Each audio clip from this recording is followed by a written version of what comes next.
word that one possibly opening fire and killing, possibly two now, killing 4 people and taking up to 40 people hostage. We're getting conflicting reports. We're very skeptical whether this is over or not, but we are following it. It could possibly have come to an end. Bob Joseph, news director with WNBF radio there in Binghamton, joining me on the phone now. Bob, you were bringing us really good information at the beginning of this. Are you hearing that it's over? Well, we have gotten signs that indeed the 2 suspects who were led from the scene in plastic restraints were the people involved. The descriptions certainly match up. The original description of the shooter who began the violence about 3 hours and 15 minutes ago was that of an Asian male in his 20s wearing glasses, and that seems to match the description of one of the men who was led to a Binghamton police car in plastic restraints. A few minutes later, another man, also restrained with plastic restraints behind his back, was led to an unmarked police car.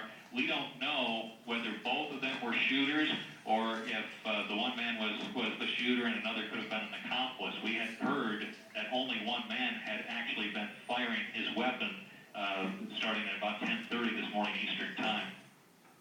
So, Bob, do you have any idea if was it SWAT team members that brought these 2 Asian men out? Do you know? From the description of the police, it appeared that the officers who led these men out were dressed in regular uniform and not necessarily in the type of gear that the SWAT team members would be using. Interesting. Okay, then I think we definitely need to remain skeptical on who these 2 males were that were brought out. Bob, will you stay in touch with us and let us know if you hear anything more, because we'd sure like to get confirmation on if indeed that was the shooter or shooters that were taken out into those police cars just moments ago. I will. Thanks, Bob. We're going to take a quick break. Unfortunately, one thing that happened during the live coverage, I received some information from a police source, and it turned out to be wrong about the number of people who wound up being injured. A top-level police source here in Broome County that the death toll could be even higher than what was initially reported as being as many as 13.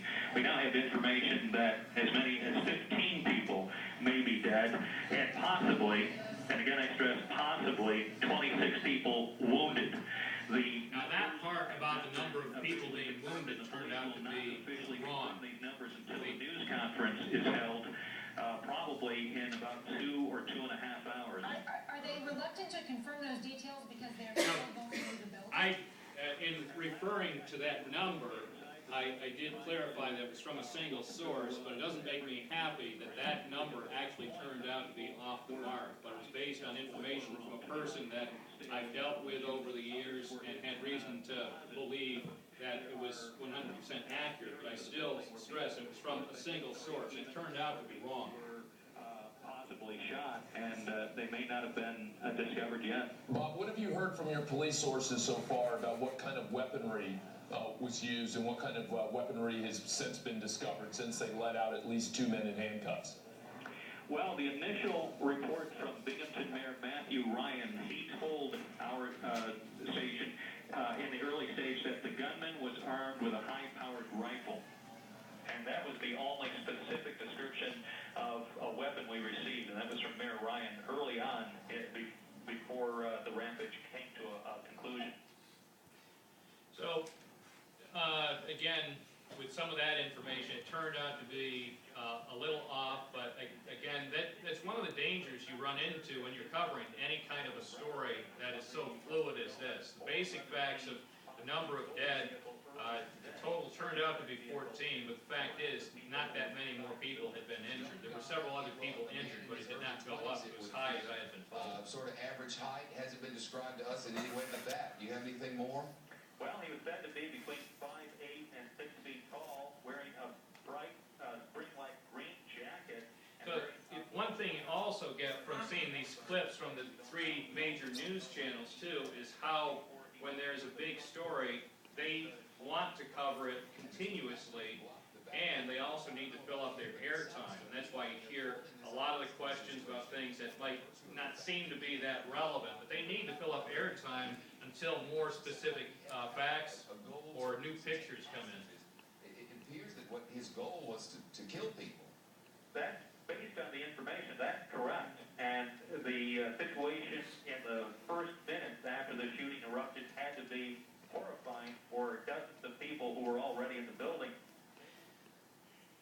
So, doing some of the updates for the cable channels, for wire services, for BBC News in Britain and other news agencies, and at the same time trying to update our audience in Binghamton was basically a non-stop effort. And basically for several hours, I was working to coordinate our coverage. We had a couple of people who got close to the scene and were able to provide some more specific eyewitness coverage of what was going on.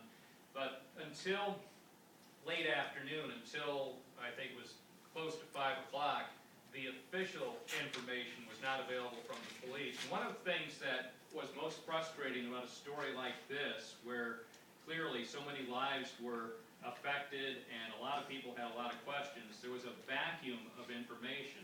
The Binghamton authorities and Broome County authorities really didn't have a good setup in place to provide regular updates. And so it was basically every reporter for him or herself doing their best to try to assemble information from sources they hoped were accurate. Now, because I have been in this community as long as I have and do have a good number of sources,